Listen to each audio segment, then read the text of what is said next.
আমার নাম রথিন। আমি একটা মেয়েকে খুব ভালোবাসতাম আর ওকেই বিয়ে করতে চাইতাম, কিন্তু আমার বাড়ির লোকেরা এর বিরুদ্ধে ছিল। তারপরেও আমি আমার পরিবারের বিরুদ্ধে গিয়ে সেই মেয়েকে বিয়ে করে নিই। নিজের ইচ্ছায় বিয়ে করার কারণে আমার বাবা মা আমাকে বাড়ি থেকে বের করে দেন।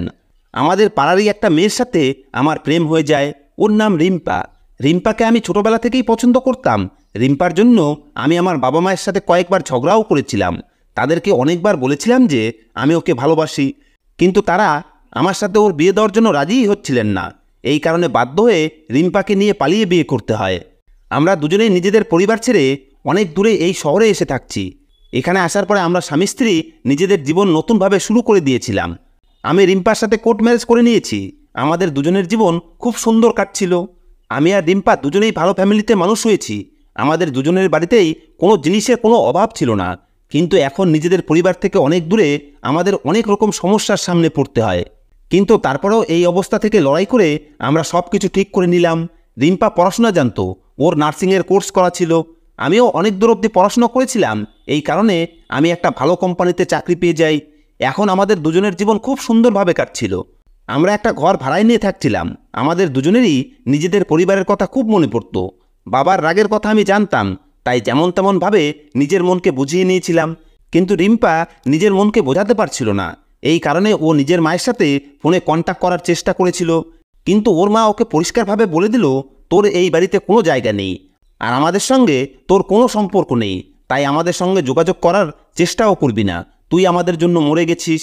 নিজের মায়ের এই কথা শুনে ও খুব কান্না করেছিল। সময়ের সাথে সাথে ও নিজের পরিবারের লোকেদের ভুলে গেছিল, কেননা বিয়ের 4 মাস পরে রিম্পা জানতে পারল যে ও মা হতে যাচ্ছে। এই খুশির খবরে আমাদের দুজনেরই মাথা থেকে নিজেদের পরিবারের কথা বের করে দিয়েছিল। আর যে সন্তান আসতে চলেছে তার ব্যাপারে চিন্তা করতে লাগলাম। ওর কথা ভেবে ভেবে খুশি হতে লাগলাম। আর তারপরে 9 মাস পুরো হওয়ার পরে আমার স্ত্রী খুব সুন্দর একটা ছেলের জন্ম দিয়েছিল, যাকে দেখে আমরা পুরো জীবন কাটাতে পারতাম। ওকে দেখে আমরা আমাদের জীবনের সমস্ত দুঃখ ভুলে গেছিলাম। ছেলের সঙ্গে আমাদের জীবন খুব ভালো কাটছিল।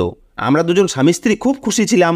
এভাবেই কয়েক বছর কেটে গেল, আর ধীরে ধীরে আমার ছেলে 8 বছরের হয়ে গেল। আমরা ওর ছোট থেকে ছোট খুশির খেয়াল রাখতাম। ও যা বলতো সেটা সময়ের আগেই পূরণ করে দিতাম। জীবন এভাবেই কাটছিল। কিন্তু একদিন যখন আমি অফিস থেকে ফিরছিলাম, তখন হঠাৎই আমার অ্যাক্সিডেন্ট হয়ে যায়।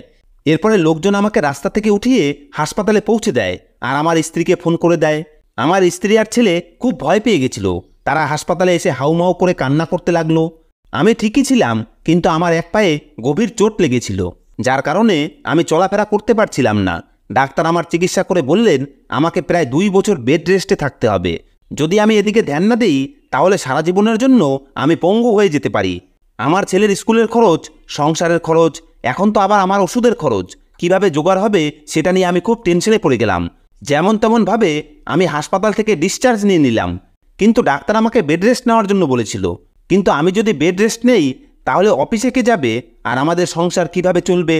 যেমন তেমনভাবে কয়েকদিন তো আমরা কাটিয়ে দিলাম, কিন্তু এরপরে সংসারের অবস্থা বদলাতে লাগলো। বাড়িতে সমস্যা শুরু হতে লাগলো। ছেলের পড়াশোনাও থেমে যাচ্ছিল, কেননা ফিসের টাকাও ছিল না। 1-2বার আমার কোম্পানির বস আমার চিকিৎসার জন্য টাকা দিয়েছিল, কিন্তু সেও কতবার টাকা দিতে পারে? সংসারে অনেক সমস্যা এসে গেছিল। বুঝতে পারছিলাম না যে আমার কি করা উচিত।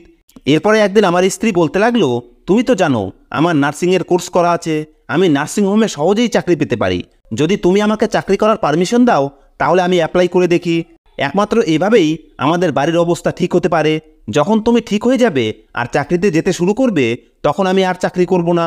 আমার স্ত্রী এই কথা বলার সময় সংকুচিত হচ্ছিল, কেননা ও জানতো যে আমি মেয়েদের চাকরি করার বিরুদ্ধে ছিলাম। কিন্তু এখন যা অবস্থা তাতে আমি ওকে চাকরি করার পারমিশন দিয়ে দিয়েছি। আমার স্ত্রী একটা বড় নার্সিংহোমে চাকরির জন্য অ্যাপ্লাই করলো, আর ও সহজেই চাকরি পেয়েও গেল। এভাবেই আমার স্ত্রী নার্সের চাকরি করতে শুরু করে দিল। ও আমাকে নিয়ে চিন্তিত ছিল যে ও বাড়ি থেকে বাইরে চাকরি করতে গেলে আমার কি হবে, আমার ছেলের খেয়াল কে রাখবে। আমি ওকে বোঝালাম যে তুমি চিন্তা করো না, মাত্র কয়েকদিনের ব্যাপার। ভগবানের ইচ্ছায় আমার পা ঠিক হয়ে গেলেই তোমাকে আর বাড়ির বাইরে যেতে হবে না। ও ছেলেকে সকালে স্কুলে পৌঁছে দিয়ে সেখান থেকে নার্সিংহোমে চলে যেত আর আমার সমস্ত কাজও করে দিয়ে যেত। আমার এক বন্ধু ছিল যে বেশিরভাগ সময় নাইট শিফট করত। ওর দিনের বেলা ঘুমানোর জন্য একটা ঘরের দরকার। এই কারণে আমি ওকে বললাম, তোর ঘর ভাড়া নেওয়ার দরকার নেই। সারাদিন আমার স্ত্রী বাড়ির বাইরে থাকে, শুধু রাতের বেলা বাড়িতে আসে। এই কারণে তুই আমার সাথে আমার বাড়িতে থেকে যা। আমার বন্ধু আগে অন্য শহরে থাকতো, কিন্তু এখন ওর পোস্টিং এখানে হয়েছে। আমি এই কথা বলার পরে ও নিজের জিনিসপত্র নিয়ে আমার বাড়িতে এসে গেল। এতে আমার স্ত্রীরও কোনো অসুবিধা ছিল না, বরং ও তো খুশি হয়েছিল যে সারাদিন আমার সাথে থাকার মতো কেউ এসে গেছে। এখন ও চিন্তামুক্ত হয়ে নিজের চাকরি করতে পারবে। আমার ছেলেকে স্কুল থেকে আমার বন্ধুই নিয়ে আসতো। আমার স্ত্রী সকালে সবার জন্য খাবার বানিয়ে চলে যেত। আমার বন্ধু দুপুরবেলা খাবার গরম করতো, তারপরে আমরা দুজনে খাবার খেয়ে ঘুমিয়ে পড়তাম। সন্ধ্যাবেলা ঘুম থেকে উঠে আমার বন্ধু 2-1টা কাজ করে দিত। এভাবেই কথায় কথায় কীভাবে সারাদিন কেটে যেত আমি বুঝতেই পারতাম না। আমার স্ত্রীর চাকরি করা 10 মাস হয়ে গেছে। আমার স্ত্রীর কারণে আমাদের সংসারের অবস্থা আগের মতো হয়ে গেছে, বরং আগের থেকে বেশি ভালো হয়ে গেছে। কেননা আমার স্ত্রী আমার থেকে বেশি টাকা বেতন পেত। একদিন আমার স্ত্রী বাড়িতে এসে আমাকে বলল যে ওর ট্রান্সফার দুবাইয়ের একটা নার্সিংহোমে হচ্ছে, সেখানে ওর 3 মাসের ট্রেনিং হবে। এই কারণে আমার স্ত্রী আর কয়েকজন স্টাফ সেখানে যাচ্ছে। আমি আমার স্ত্রীকে বললাম যে তুমি যাও, এমনিতেও বেশিরভাগ সময় তোমার নার্সিংহোমেই কাটে, যদি তুমি যেতে চাও তাহলে যেতে পারো। আমার স্ত্রী আমার এই কথা শুনে খুশি হয়ে গেল, আর ও যাওয়ার জন্য প্যাকিং করতে শুরু করে দিল। মাত্র 3 মাসের তো ব্যাপার, তারপরে আবার এখানে চলে আসবে। আর আমিও ধীরে ধীরে রিকভার হতে শুরু করেছি। ডাক্তার আমাকে বলেছে যে আমি বিছানায় উঠে বসতে পারি, কিন্তু এখনই হাঁটাচলা করতে পারবো না। আমার স্ত্রী খুশি খুশি প্যাকিং করার পরে দুবাইয়ের জন্য বেরিয়ে পড়ল। আমি আমার স্ত্রীকে বললাম ওখানে পৌঁছানোর পরে কল করে জানিয়ে দিও, না হলে আমি টেনশনে থাকবো। আমার স্ত্রী রিম্পা বলল সেখানে পৌঁছেই তোমাকে ফোন করে দেব।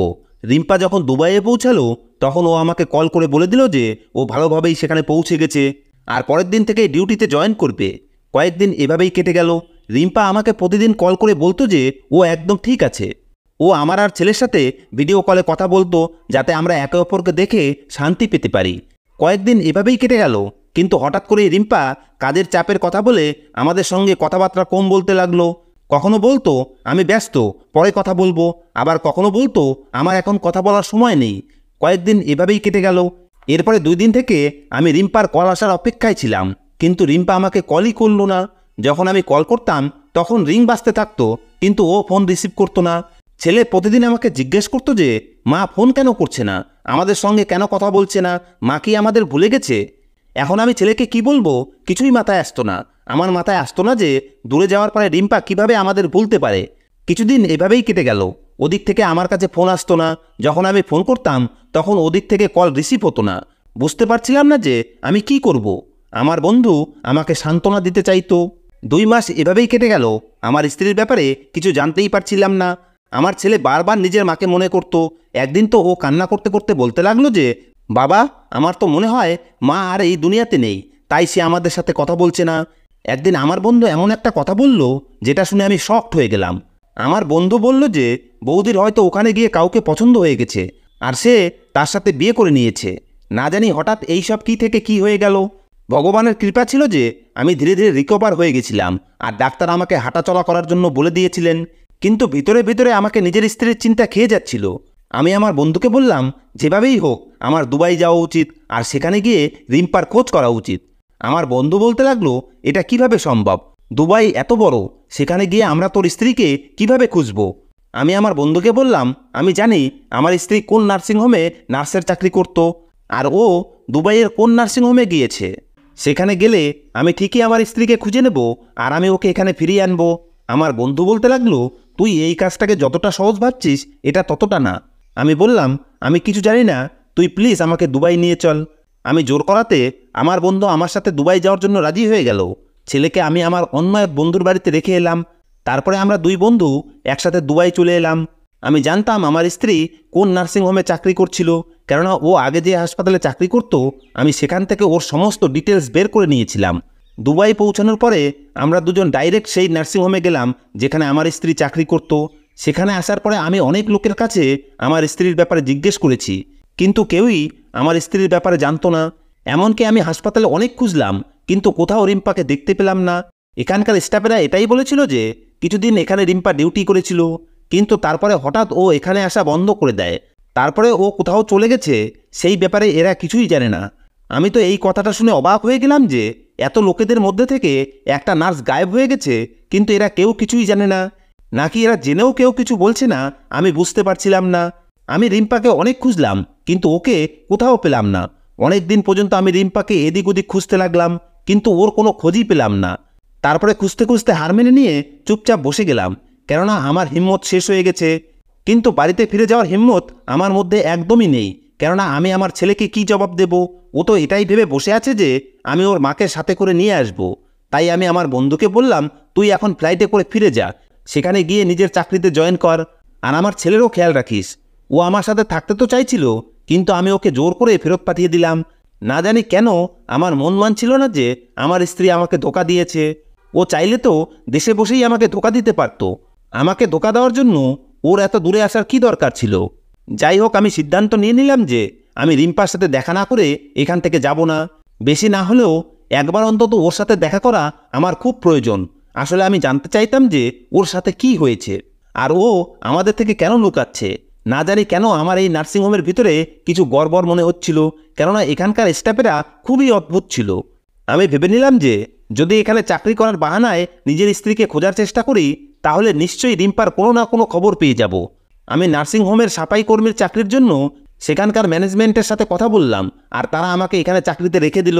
এখন আমি এখানে চাকরি করতে লাগলাম। আমার কাজ ঠিকঠাকই চলছিল। এখানে চাকরি করা অনেক দিন হয়ে গেল, কিন্তু কারো থেকেই রিম্পার ব্যাপারে কোনো ক্লু পেলাম না। একদিন আমি চুপচাপ বসে নিজের স্ত্রীর মোবাইল নাম্বারে বারবার ট্রাই করছিলাম, কিন্তু মোবাইল বন্ধ বলছিল। তখনই হঠাৎ পিছন থেকে একজন ওয়ার্ড বয় আমার কাছে এসে বলতে লাগলো, তোমাকে ডক্টর সেন ডাকছেন। আমি ডাক্তার সাহেবের কেবিনে গেলে তিনি বলতে লাগলেন, আমার কিছু ইম্পর্ট্যান্ট ফাইল বাড়িতে থেকে গেছে, তুমি আমার বাড়িতে গিয়ে ফাইলগুলো নিয়ে এসো। আমি বললাম, ডাক্তারবাবু, আমি এখানকার রাস্তাঘাট চিনি না। তিনি বললেন, আমার ড্রাইভার তোমাকে নিয়ে যাবে, তুমি বাড়িতে গিয়ে চাকরানিকে বললেই সে তোমাকে ফাইল দিয়ে দেবে। কিন্তু আমি রিম্পার স্বামী এই কথাটা বেশিরভাগ স্টাফই জানতো না। আমি ড্রাইভারের সাথে গাড়িতে বসেছিলাম। কিছুক্ষণ পরে সে আমাকে গাড়ি থেকে বেরিয়ে ভিতরে যাওয়ার ইশারা করলে আমি ভেতরে চলে গেলাম। সেখানে যে চাকরানি ছিল, আমি তাকে বললাম, ডাক্তার সাহেব কিছু ইম্পর্টেন্ট ফাইল বাড়িতে রেখে গেছেন, তার ঘর থেকে নিয়ে এসো। চাকরানি বলল, তুমি এখানে দাঁড়াও, আমি এখনই নিয়ে আসছি। আমি সবেমাত্র দাঁড়িয়েছিলাম, তখনই হঠাৎ আমার নজর একটা মহিলার উপরে পড়ল। যদিও সে আমার থেকে পিট করে দাঁড়িয়েছিল, কিন্তু না জানি কেন এই মহিলাকে দেখে কিছুটা অদ্ভুত মনে হচ্ছিল। আমি তার সামনে যাওয়ার চেষ্টা করতে লাগলাম, কিন্তু তখনই সে ঘুরে গেল। এরপরে যখন আমি ওর মুখ দেখলাম, তখন যেন আমার হুঁশ উড়ে গেল। আমার এরকম মনে হলো যেন আমি নিজের পায়ের উপরে দাঁড়িয়ে থাকার মতো অবস্থাতে নেই। আর সেও আমাকে অদ্ভুত নজরে দেখতে লাগলো। হয়তো ও আমাকে চিনতে পেরেছিল, কেননা সে আর কেউ না, বরং আমার স্ত্রী। আমার স্ত্রী রিম্পা, যাকে আমি না জানি কতদিন থেকে খুঁজছি। আজকে ওকে আমি এই ডাক্তারের ঘরে পেয়ে গেলাম, আর ও একদমই ঠিকঠাক ছিল। ও আমাকে চিনতে পেরে গেছিল, তাই তো আমাকে হতবাক চোখে দেখছিল। আমি ওকে বললাম, রিম্পা, তুমি এখানে? তুমি এখানে কি করছো? তুমি জানো আমি তোমাকে না জানি কবে থেকে খুঁজছি। আমাকে দেখেই রিম্পার চোখে জল এসে গেল। তারপরে ও আমাকে বলতে লাগলো, রথিন, তুমি এখানে কিভাবে? তুমি জানো আমি ভগবানের কাছে রোজ প্রার্থনা করি তোমার সাথে আমার কথা বলিয়ে দেওয়ার জন্য। আমি বললাম, কিন্তু তুমি এখানে কি করছো? আমার সাথে চলো, আমি তোমাকে নিয়ে যাওয়ার জন্য এসেছি। আমার স্ত্রী বলতে লাগলো, আমি তোমার সাথে এভাবে যেতে পারবো না। এই ডাক্তার আমাকে কিডন্যাপ করে বন্দি বানিয়ে রেখেছে। যদি তুমি আমাকে এখান থেকে মুক্ত করতে চাও, তাহলে আমাকে সাহায্য করো, কেননা আমি এখান থেকে সহজে বেরোতে পারবো না। আমার সমস্ত ডকুমেন্টস ডাক্তারের কাছে আছে। তুমি সেগুলো উদ্ধার করতে পারলে তবেই আমি এখান থেকে পালাতে পারবো। চাকরানি চলে আসার আগে তোমাকে একটা জরুরি কথা বলতে চাই। নার্সিংহোমে অসহায় লোকেদের শরীরের বডি পার্টস বের করে বিক্রি করা হচ্ছে। আমি তার বিরুদ্ধে আওয়াজ উঠিয়েছিলাম, তাই এই ডাক্তার আমাকে এখানে বন্দি করে রেখেছে, আর সে আমার ফায়দা উঠাচ্ছে। প্লিজ আমাকে এখান থেকে বাঁচাও, আর পুলিশের সামনে এই সত্যিটা নিয়ে এসো যে নার্সিংহোমে মানুষের বডি পার্টসের বেআইনি ব্যবসা করা হচ্ছে। সবেমাত্র আমি আর রিম্পা এই কথা বলছিলাম, তখনই হঠাৎ চাকরানি চলে আসাতে আমার স্ত্রী আমার থেকে দূরে সরে গেল, যাতে সে আমাদের দুজনকে একসাথে দেখে না ফেলে। এখন আমাকে নিজের স্ত্রীকে বাঁচানোর সাথে সাথে হাসপাতালের লোকেদের রহস্য খুলতে হবে, যেটা আমাকে আমার স্ত্রী বলেছে। যদিও আমি এখানে সাফাই কর্মচারী, কিন্তু আমি তো সেখানে এরকম কিছুই দেখতে পাইনি। যদি আমি পুলিশের কাছে কমপ্লেন করি, তাহলে তারা আমার কাছে প্রমাণ চাইবে। তাই এই লোকেদের রহস্য ফাঁস করতে হলে আমার প্রমাণের দরকার হবে। তাই আমাকে যেভাবেই হোক এই ডাক্তারের হাত থেকে নিজের স্ত্রীকে বাঁচাতে হবে। এখন আমাকে নার্সিংহোমের প্রত্যেকটা লোকের উপরে নজর রাখতে হবে, কেননা যে কথা আমাকে আমার স্ত্রী বলেছে নিশ্চয়ই সেরকম কিছু হয়। তাই তো ডাক্তার আমার স্ত্রীকে বন্দি বানিয়ে রেখেছে। আমাকে এখান থেকে নিজের স্ত্রীকে বের করতে হবে। তাই আমার এখানকার পুলিশের সাহায্য চাই, আর আমি এদের উপরে বিনা কোনো প্রমাণে অভিযোগ করতে পারবো না। এখন আমি নিজের কাজ করা শুরু করে দিলাম। এখন আমি সুযোগ পেলেই নার্সিংহোমের অপারেশন থিয়েটারে গিয়ে দেখি সেখানে কি কি কাজ হয়, কেননা এখন অবধি আমি নিজের চোখে তেমন কিছুই দেখিনি। কিন্তু একদিন আমি ডাক্তারকে ফোনে এমন কথা বলতে শুনলাম যে আমার হুঁশ উড়ে গেল। তিনি ফোনে কাউকে বলছিলেন যে কিডনি পেয়ে গেছি, কিন্তু দাম একটু বেশি পড়বে। ডাক্তারের কথা শুনে আমি নিশ্চিন্ত হয়ে গেলাম যে আমার স্ত্রী একদম ঠিক বলেছিল। এখন আমি ভেবে নিয়েছি যে যেভাবেই হোক আমাকে ডাক্তারের ভরসা জিততে হবে, আর এই লোকেদের সাথে মিশে দেখতে হবে এই সব কিছু কবে আর কিভাবে করে। আমি এখন এই ডাক্তারের কাছাকাছি থাকতে লাগলাম, কেননা নার্সিংহোমের সমস্ত ডাক্তার এই কাজের সঙ্গে যুক্ত ছিল না। এই ডাক্তারের সাথে কিছু জুনিয়র ডাক্তার এই কাজে যুক্ত ছিল। এখন আমি ডাক্তারের সাথে চেনা পরিচয় বাড়াতে শুরু করলাম। কিছুদিন এভাবে তার সমস্ত কাজ করে দেওয়াতে ধীরে ধীরে আমি ডাক্তারের ভরসা জিতে নিলাম। এরপরে সেই ডাক্তার অপারেশনের সময় আমাকে নিজের সাথে রাখতে লাগলো। অপারেশন হলে আমি ছাড়াও কিছু ওয়ার্ড বয় উপস্থিত থাকতো। ডাক্তার নিজের কাজ করার পরে কিডনি বের করে ওয়ার্ড বয়দের দিয়ে দিত। এরপরে ওয়ার্ড বয় সেই কিডনি অন্য ডাক্তারকে দিয়ে আসতো, আর টাকা পয়সার লেনদেন এরা নিজেদের মধ্যে নিজেদের হিসাবে করে নিত। আমি বুদ্ধি করে অপারেশনের সময় চুপচাপ নিজের মোবাইল বের করে কখনো ফটো তো কখনো ভিডিও বানিয়ে নিতাম। এরকম অপারেশন আমার সামনে শুধু একবার হয়নি, অনেকবার হয়েছিল। আর আমাকেও তাদের সাথে মিশে এই কাজ করতে হতো যাতে আমি প্রমাণ জোগাড় করতে পারি। এখনও এদের কারো আমার উপরে সন্দেহ হয়নি। এদের এটাই মনে হতো যে আমি একটা অসহায় মানুষ, টাকায় ইনকাম করার জন্য এদের সাথে মিলে এই কাজ করছি। আমাদেরকে এই কাজের জন্য টাকা দেওয়া হতো, আর এভাবেই ধীরে ধীরে আমি জানতে পারলাম যে এই কাজে কে কে যুক্ত আছে। এখন আমার কাছে অনেক প্রমাণ আছে, কেননা আমি লুকিয়ে চুরিয়ে সমস্ত কাজের ভিডিও বানিয়ে নিতাম, না হলে ফটো তুলে নিতাম। আমার স্ত্রীর সাথে আমি আর দেখা করতে পারিনি, কেননা যে বাড়িতে আমার স্ত্রী ছিল সেখানে অনেক গার্ড ছিল, পদে পদে ক্যামেরা লাগানো ছিল। এই কথাটা আমাকে আমার স্ত্রীই বলেছিল। এই ডাক্তার খুবই খতরনাক ছিলেন। তিনি জোর করে আমার স্ত্রীকে নিজের বাড়িতে আটকে রেখেছিলেন। আমাকে যেভাবে হোক এই ডাক্তারের হাত থেকে নিজের স্ত্রীকে বাঁচাতে হবে। এখন আমার কাছে অনেক প্রমাণ আছে, যেটা আমি যদি পুলিশের হাতে দিয়ে দেই তাহলে তারা নিশ্চয়ই এদের অ্যারেস্ট করে নেবে। একদিন আমি আবার কোনো বাহানায় ডাক্তারের বাড়িতে গেলাম, যাতে নিজের স্ত্রীকে এই কথা বলতে পারি যে আমার কাছে এদের বিরুদ্ধে অনেক প্রমাণ এসে গেছে। কিন্তু যখন আমি সেই ডাক্তারের বাড়িতে গেলাম তখন দেখলাম যে আমার স্ত্রী খুবই অসুস্থ। হয়তো ওই জানোয়ার আমার স্ত্রীর উপরে হাত উঠাতো। এখন আমি ভেবে নিয়েছি যে আর সময় নষ্ট না করে আমাকে সমস্ত প্রমাণ নিয়ে গিয়ে পুলিশকে দেখাতে হবে, আর এদেরকে অ্যারেস্ট করাতে হবে। আমি দুবাই পুলিশের কাছে গেলাম। সেখানে গিয়ে আমি তাদেরকে নিজের ব্যাপারে সব কিছু বলে দিলাম যে আমি ইন্ডিয়া থেকে এসেছি আর আমার স্ত্রী কিভাবে এখানে পৌঁছেছে। এরপরে আমি পুলিশের লোকেদের আমার মোবাইলের ভিডিও আর ফটো দেখালাম, আর বললাম যে এরা পেশেন্টের শরীর থেকে জরুরি আর দামি পার্টস বের করে বেআইনিভাবে এই সমস্ত পার্টস মোটা টাকার বিনিময়ে বিক্রি করে। আর নার্সিংহোমের এক সিনিয়র ডাক্তারের কাছে আমার স্ত্রী বন্দী হয়ে আছে। আপনারা সাহায্য না করলে আমার স্ত্রী মুক্ত হতে পারবে না। সমস্ত প্রমাণ দেখার পরে পুলিশের লোকেরা অ্যাকশন নিল, আর তারা গিয়ে নার্সিংহোমে রেড করলো। এতে পুলিশের সামনে সব কিছু পরিষ্কার হয়ে গেল যে নার্সিংহোমে মানুষের বডি পার্টসের কারবার চলে। অভিযুক্ত ডাক্তারদের আর স্টাফদের অ্যারেস্ট করে নিল। তারা অনেক চেষ্টা করলো যাতে নিজেদের বাঁচাতে পারে, কিন্তু দুবাই পুলিশ আর সেখানকার সরকার খুবই সৎভাবে নিজেদের কাজ করে। যখন তারা জানতে পারলো যে আমি ভারত থেকে এসেছি তখন তারা আমার খুব সাহায্য করে। সেই ডাক্তার যে আমার স্ত্রীকে বন্দি করে রেখেছিল তাকেও অ্যারেস্ট করে নেয়। সেই ডাক্তার আমার স্ত্রীকে অপহরণ করে বন্দি বানিয়ে রাখে। সে নিজের ফার্স্টেশন আমার স্ত্রীর উপরে বের করত, আর আমার স্ত্রীর সাথে খারাপ কাজ করত। যদি আমার স্ত্রী ওকে থামানোর চেষ্টা করত তাহলে ও আমার স্ত্রীকে ভীষণ মারত। আমার স্ত্রী দিনরাত কান্না করতে করতে আমাকে মনে করত। ও ডাক্তারের বাড়ি থেকে অনেকবার পালিয়ে যাওয়ার চেষ্টাও করেছিল, কিন্তু বারবার অসফল হয়। যখন ডাক্তারের বাড়িতে ওর সঙ্গে দেখা হয়েছিল তখন ও আমাকে এই লোকেদের বিরুদ্ধে প্রমাণ জোগাড় করার পদ্ধতি বলে দিয়েছিল, আর ওর বলা পদ্ধতি মেনেই আমি প্রমাণ জোগাড় করি আর এই লোকেদেরকে জেলে পাঠিয়ে দেই। একটা অচেনা দেশে সেই দেশের লোক না হয়েও আমি আর আমার স্ত্রী সেখানে ক্রাইম হতে দেখে তার বিরুদ্ধে আওয়াজ ওঠানোয় সেখানকার সরকার আমাদের স্বামী স্ত্রীর উপরে খুব খুশি হন। এভাবেই তারা আমাদেরকে সম্মানের সাথে আমাদের দেশে পাঠিয়ে দেন, আর সেখানকার সরকার আমাদের পুরস্কার স্বরূপ 1 কোটি টাকা দেন। আমরা দুজন স্বামী স্ত্রী খুশি খুশি সুস্থভাবে নিজেদের দেশে নিজেদের বাড়িতে ফিরে এসেছি। এখানে আসার পরে আমার স্ত্রী আমার ছেলেকে বুকে জড়িয়ে অনেকক্ষণ কান্না করেছিল, কেননা আমার স্ত্রীর এরকম মনে হয়েছিল যে ও হয়তো আর কখনোই আমাদের ছেলেকে দেখতে পাবে না। আমরাও হয়তো ওর ব্যাপারে কখনোই জানতে পারবো না, আর ও এভাবেই তিল তিল করে মরে যাবে। কিন্তু এখন সব কিছু একদম ঠিক হয়ে গেছে। দুবাইয়ের সরকার থেকে যে পুরস্কার পেয়েছিলাম সেটা দিয়ে আমি একটা নতুন বিজনেস শুরু করেছি। এখন আমাদের স্বামী স্ত্রীর জীবন সম্পূর্ণরূপে বদলে গেছে। এখন আমরা একটা সুন্দর আর হাসি খুশি জীবন কাটাচ্ছি, কেননা যারা সৎভাবে জীবনযাপন করে তাদের সাথে কখনোই কিছু খারাপ হয় না। বন্ধুরা, আশা করি আপনাদের আমাদের এই গল্পটি পছন্দ হয়েছে।